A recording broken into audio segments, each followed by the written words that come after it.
Անդրադառնա, որտեղ ինչքան ժամանակա չկա այդ հնարավորությունը։ Առաջինը, ամենակարևորը, պարոն Փաշինյանը շատ այտենց վարպետորեն թաքնվա բանակի հետևում, բայց ինձ համար ինքը մարդ է, որը առանց տղամարդկության կարող է կանգնել զոհվածի մոր վրա գոռա, վիրավորել ընտանիքների անդամների։ Մի րոպե։ Պարոն Թաթոյան պայմանավորվել եք, բայց մյուսը սահմանադրություն։ Փաշինյանը ասում է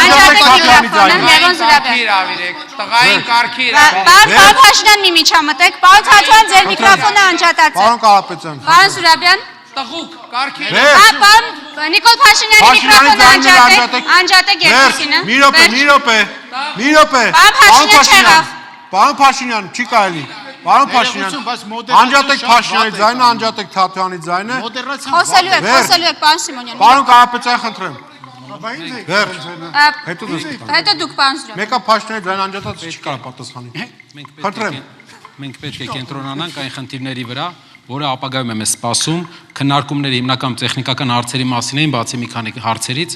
ես ուզում եմ բոլորի առջև ասել, որ քիչ առաջ ընդունվեց, որ արտաքին հետախուզության ծառայությունը տեղեկացրել է երկրի ղեկավարներին այն մասին, որ Ադրբեջանում ծավալվում է 300 ադրբեջանցիների Հայաստան տեղափոխվելու հարց։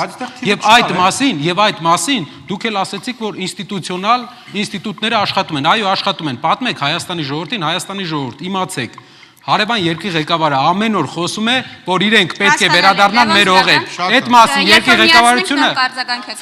չի ասում։ Պարոն Կարապետյան, շատ լավ։ Լևոն Սուրաբյան, հետո Գուրգեն Սիմոնյան եւ Սուրեն Պետրոսյան։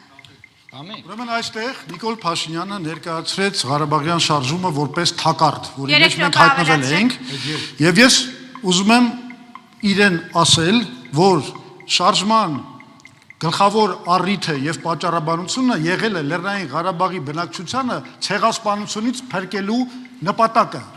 Մի բան, որ կատարվեց հենց Նիկոլ Փաշինյանի ժամանակ,